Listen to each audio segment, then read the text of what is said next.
Hi, my name is Stephen Gauci and welcome back. In this lesson we're going to focus on Green Dolphin Street and specifically how to negotiate the chord changes. So the first thing I think is important to talk about would be what exactly are we doing? What does this mean? So we're improvising on the chord changes of Green Dolphin Street.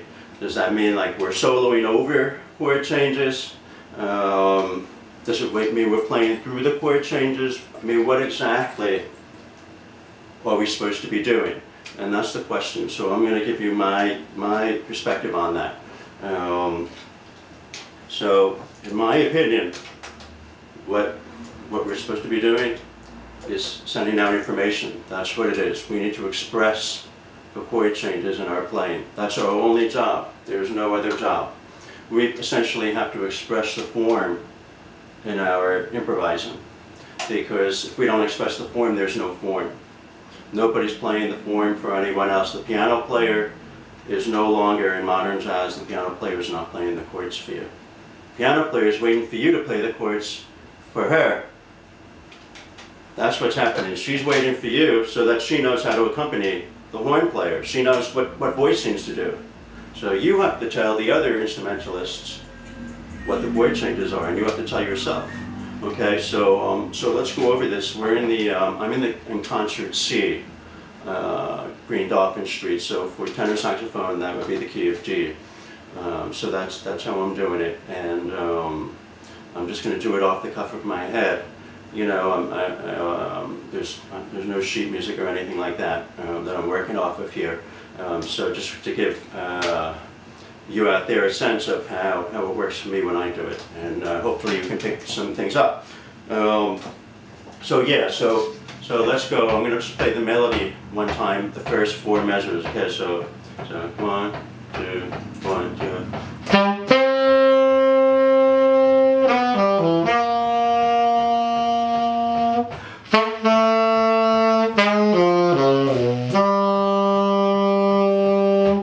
Actually the first 8 bars. Okay, so in the first measure where the melody is going, right, the first 2 measures, that's a D major 7. And the melody note is a 9. It's E. I'm sorry, no. Actually, my apology, the melody note is the root actually. Okay, forget that. So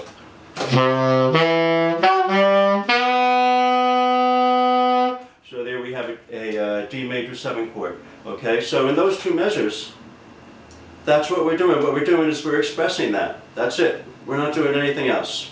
We're not trying to do anything fancy or extraordinary or even really creative.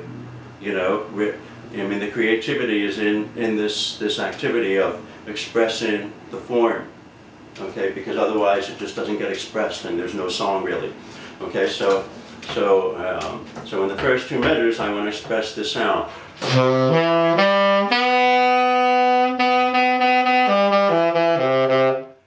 D, F sharp, A, C sharp, that's your basic chord. Okay, so let's see, so 1, 2, 1, 2, 3. So major 7 to C sharp to 5 to A. 7, 5, 7, 5. That's really all you need. The bass player's got the low D. The bass player is going to be playing the root.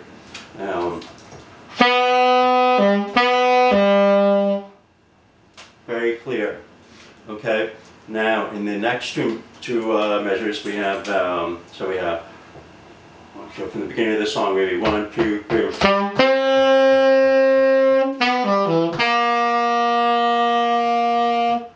Right. So you have the D minor 7. So in the first two measures of the song we have the D major 7, and then the second two measures we have D minor 7. Okay, so in the D minor we have D, F natural, A, C natural. Okay, so the two notes that change really are the sevenths and the thirds, right? So in the first two measures we have D major 7, right? D, F sharp, A, C sharp, and then the second measure we have, it switches to, still has a D, but instead of F sharp it has F natural, and and then it has A, and then instead of C sharp it has C natural. So of course we want to try and capitalize on that. You know, they're very close, but they're slightly different. So you know, so the sevenths and the thirds, those are the two notes really that are going to tell you and tell everyone exactly what the chord is. Because if you play on a D major 7th chord, if you play a C sharp and an F sharp, then everybody's going to know it's a major because of the F sharp. It's not minor, it's major. And this, because of the C sharp, they're going to know, oh, it's a major 7, which is probably going to be the 1 chord, right? So, you know, because a 1 chord is normally, not all the time, nothing's all the time, but it's usually a major 7, okay? So that's a lot of information if we just play 2 notes. Same thing with the D minor 7. If we play the 7th, we have a C natural, okay? And then if we play the F natural, then we know it's minor. And they know it's, you know, people that are listening know that it's D. You know, they know what the root is because the bass player is playing the root. The root is there. We don't have to, you know, worry about that. Okay. So, so that would sound something like this. I'm going to do what we just talked about. I'm going to play the sevenths to the thirds in both the first and second measure and the third and fourth on the D major 7th and the D minor 7th. Here we go. So 1, 2, 1, 2, 3, 4.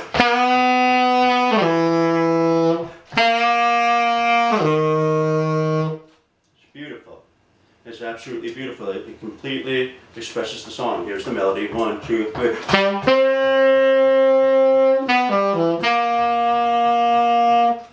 Now I'm going 1, 2, 3, 4, 1, 2.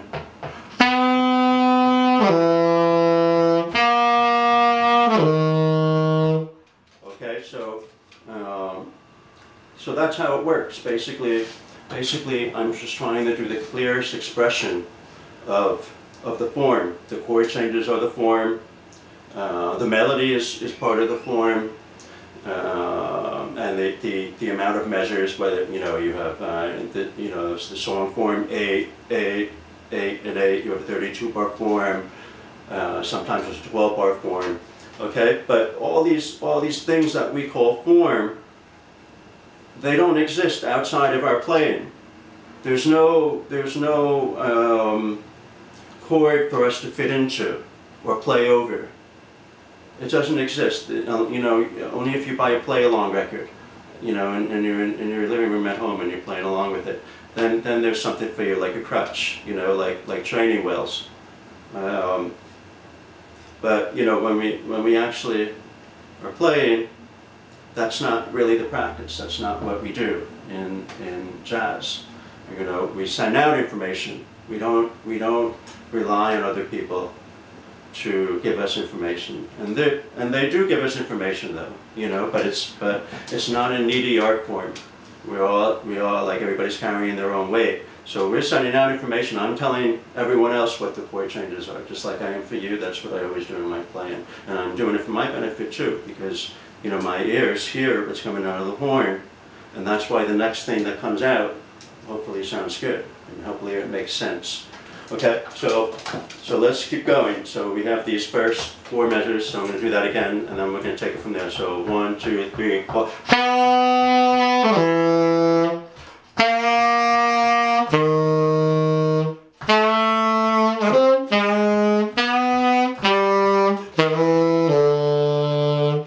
Okay, so I'm going to do that again. 1, 2, 3, 4.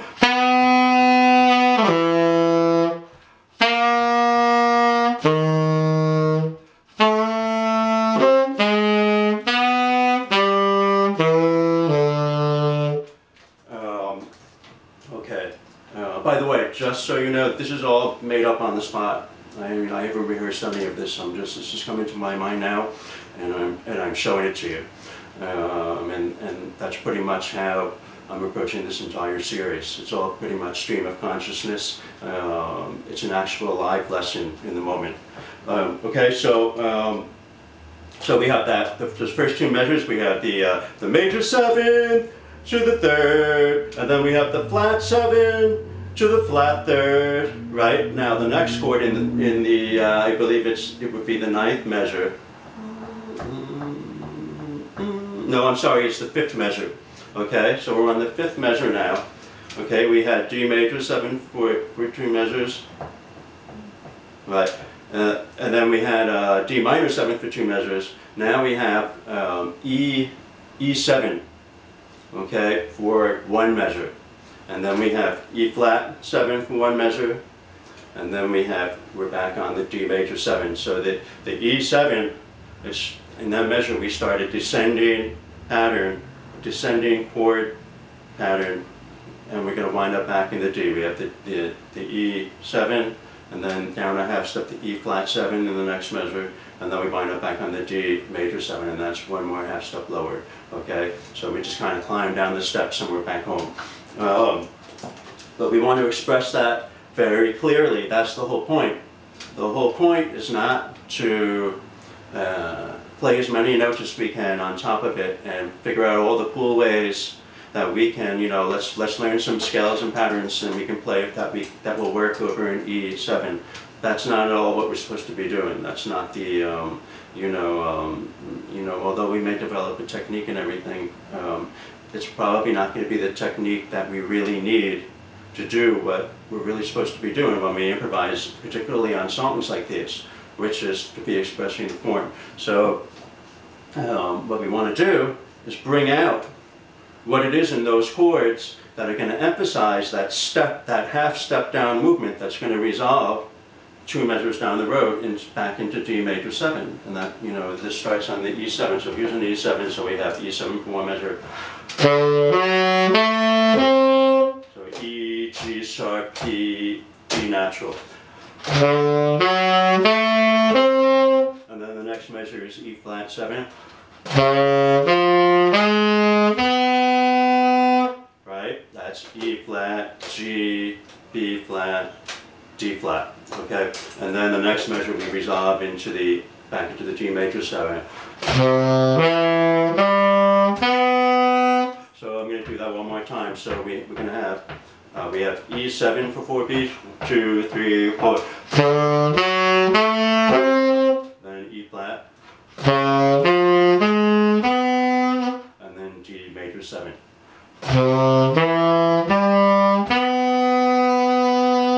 Okay? So in time it will be 1, 2, 3, 4.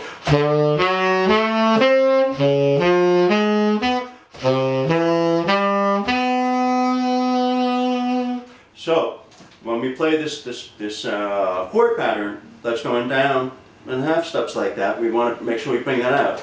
So what we need to do is find out what the common tones are and how it works that way. So we have, obviously the bass notes go down in a half step. You have E, and then E flat, and then in the next measure you have D.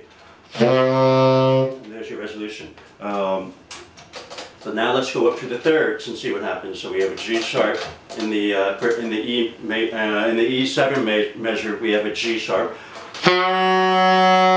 And then in the next measure, in the E flat major, we have a G natural. And then in the next measure, we have F sharp in the D major 7. Right? And then likewise, we start on the 5th and it goes down a half step.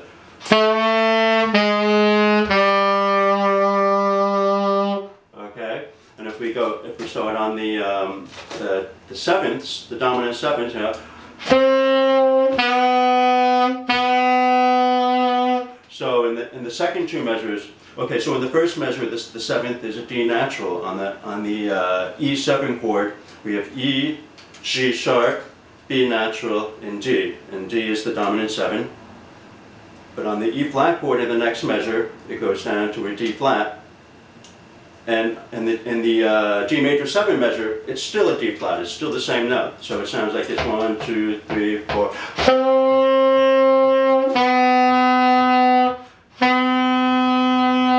Or I'll play the full chord so you can hear how that works.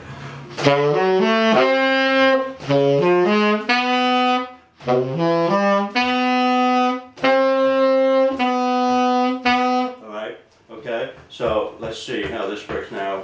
I'm going to start from the beginning. So we have 1, 2, 3,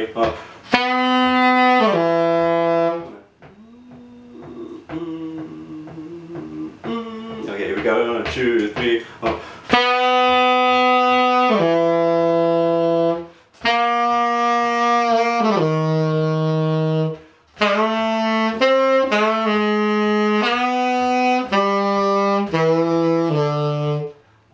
So when we started on the E7, I went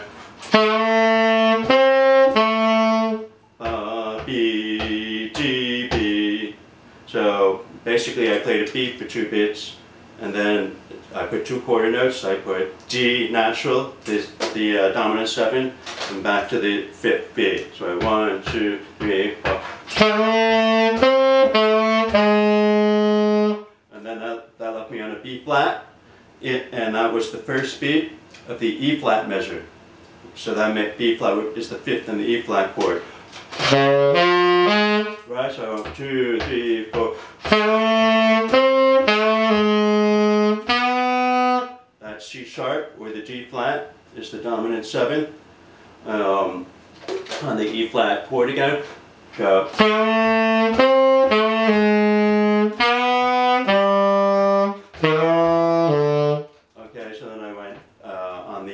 D major chord, I went 5, 3, and then down to the E, which is the second. And I mean, technically, it is the second. I feel like it has what's the word I'm looking for? Overtones of the 9. And I don't mean overtones in the technical sense. I'm saying that it reminds us of the 9. Let's put it that way. But it's actually the 9 would be up here. There's a 9, but I was down here. So it's actually the second, but it reminds us, it sounds a little bit like a 9, right? So you got.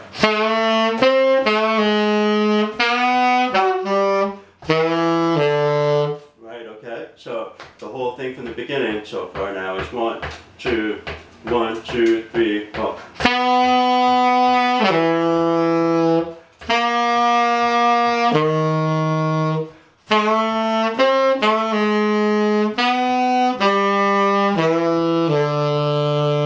Okay, so and the melody part for that would be.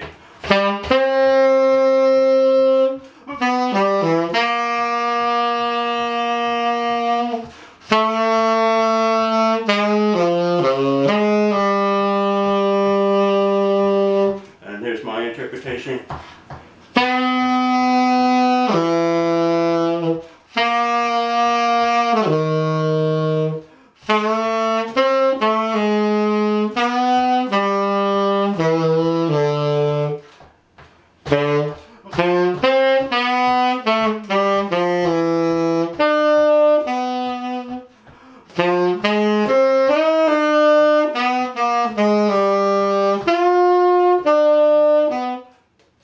Something like that. Okay, so the next part goes. So So the whole, let's see, I'm going to start from the beginning one more time.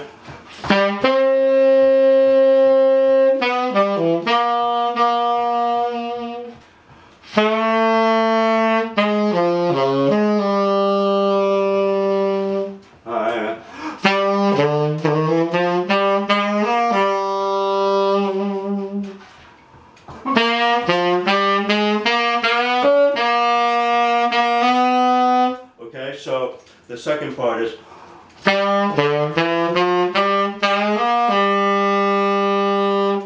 so the chords for that are in the first one you have 1, 2, 3, 4, E minor, A7 to D major 7. So again, we're still with the D major 7, like in the beginning. But this time, instead of going D7, E flat 7, and then resolving into D major 7, now we're going E minor 7, which is a 2 chord, to A7, which is the 5 chord, and then to D major 7, the 1 chord. Okay, so it's like that. And again, we need to express the form. We need to express those changes. So it could be, here I'll do a really simple version. 1, 2, 3, 4.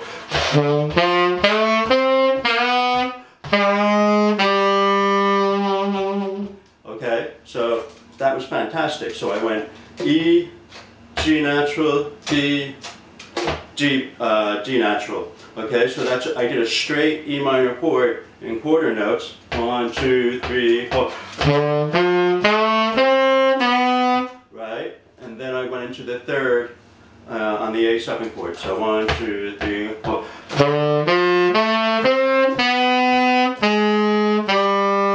So the first 4 notes are the 4 beats of the E minor chord, and I hit each chord tone in an E minor 7. I hit E, G, B, D, ba, ba, ba, ba. Okay, now we're in the A7 chord, and I go from the D in the E minor chord. I go from the D, I land on the C sharp in the A7 chord, which is the third.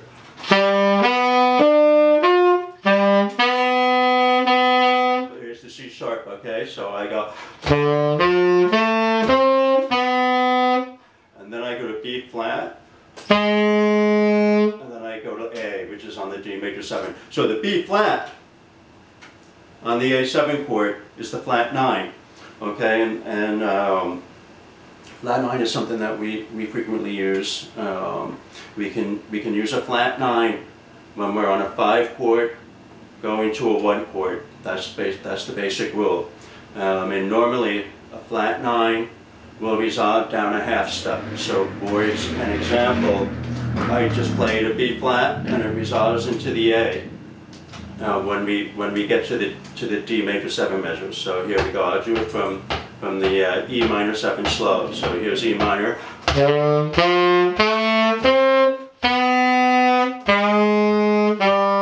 So this part was the A7. 2, 3, 4.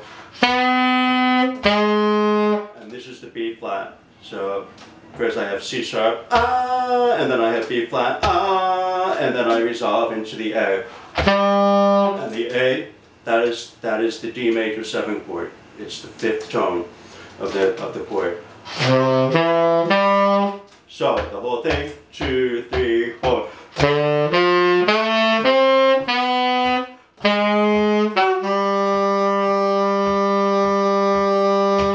Okay. Now, the next 4 measures are really the exact same pattern, except that it's up a minor third.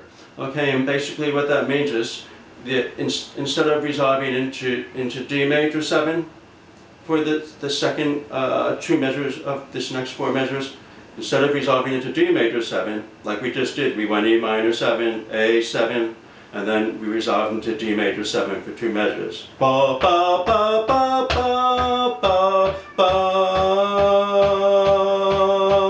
Right, and now here we are.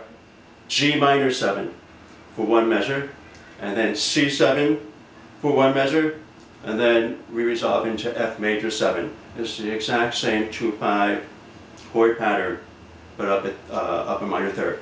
Okay, so this would be 1 measure would be. Now what I'm going to do actually, I'm going to play exactly what I played in the previous 4 measures, but I'm just going to do it up a minor third, because that's what we do in songs, and that's what we do when we talk to each other. You know, when we want to express something clearly, first, hey Sam, can you please take out the garbage?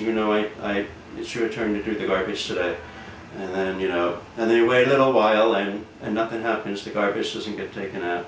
So the second time you're like, hey Sam, do you think you could take out the garbage? Because the garbage hasn't been taken out. And then the next time you have to say it, the tone changes, but essentially, in other words, the tone modulates. The tone modulates, okay? That's like, going up a minor third, but essentially we're saying the same thing. That's how our language works. That's how our brain is wired to hear patterns. It's not wired to hear just like any meandering thing we want to fit onto that chord because, because it's cool. That's not going to connect with people because people's brains are wired to hear language. Okay, so the first 4 measures we went on, starting on the E minor 7, we went.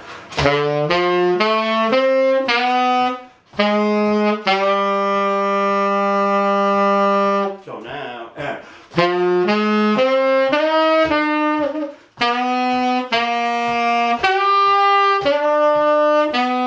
okay, I added an extra 4 little notes on the end, and I'll explain those in a second. But essentially, I just went ba-da-da-da-da, ba-da, right? And then the next 4 measures, I took the whole thing and I lifted it up a little higher, and I went ba-da-da-da-da-da, right? Very clear, very communicative, really. Okay, and anyone in the rhythm section can hear those notes because they're very clear. It's the same notes. So I played a straight G minor 7 chord in the first measure.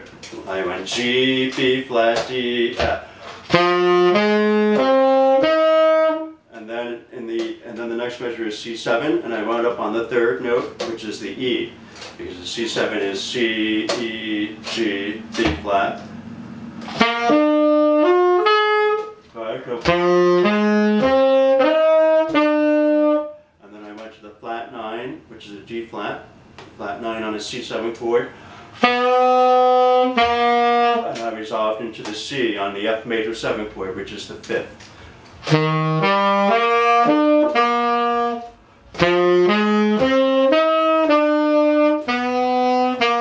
So, if we play in this fashion, if we play in this way, the rhythm section is going to play beautifully for you.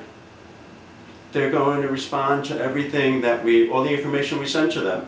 And it's very clear information. They're going to play exactly what needs to be played to make those flat 9s just ring beautifully. They're just, because it's so clear the information that you're sending, it's going to sound good, it's going to be great. And even when we listen to people, like blowing their brains out, John Coltrane, whatever. Even when they're playing fast, even when we play fast, it's really still the same thing. It's just happening a little bit faster. But it's the same thing. It's the same process. There's still absolute clarity all the time. Because that's what we're doing. We're expressing. Hey Kish. This is my cat, Kisha, and he's a 16-year-old guy, so I can't really get angry with him, can I? Or you go over there, okay, and we'll talk later. So let's finish this off, okay? So let me see. I'm gonna play everything I played so far from the beginning, if I can remember. We'll see. So 1, 2, 1, 2, 3, 4.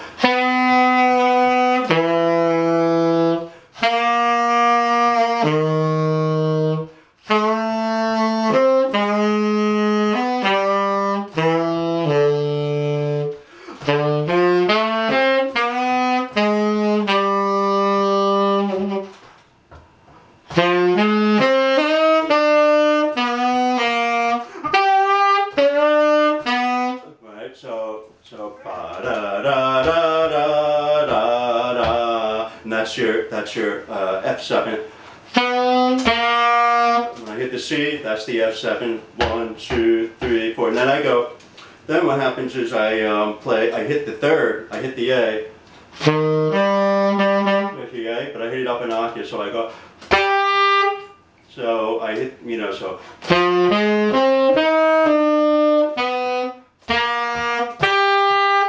So I have the C on the F major 7 chord. I have the C for 2 beats, and then I jump up to a high A for 2 beats, just a third. And then in the next 2 beats, I play an E natural for 2 beats. And now we're on basically, this is basically an A7 chord, which is the 5 chord. We're going back to the top of the song the second time. So we're going from an A7 chord to 5 chord, and it's going to resolve into a D major 7, the top of the song. So I hit an E natural on that chord for 2 beats.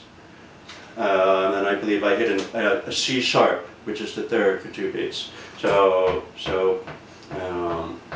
I'm going to go from the G minor 7, the last 4 measures of the song. 1, 2, 3, 4.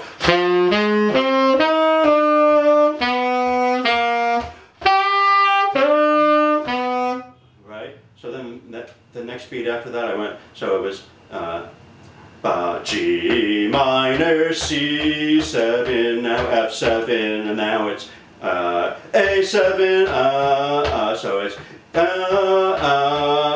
and then the next note would be the top of the song. So that would be the beginning. Okay? So anyway, we're going to wrap it up there for now. Okay? You can check out my solo. I soloed a little bit on this for you. And you should check that out again. You can go back. It's at the beginning of the video, right? And you know, see what pertains and what doesn't in that short little performance. I wasn't really thinking about anything. I was just playing a little bit, you know, to give you a window into, you know, me sitting here in my apartment in Brooklyn, just playing around a little bit, you know, and that's basically it. I didn't really like take the bad parts out or anything.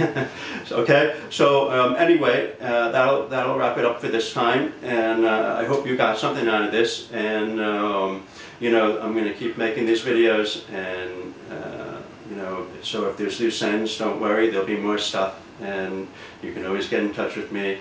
I'm online. It's Stephen@GauciMusic.com. Okay, thanks a lot, and have a nice day.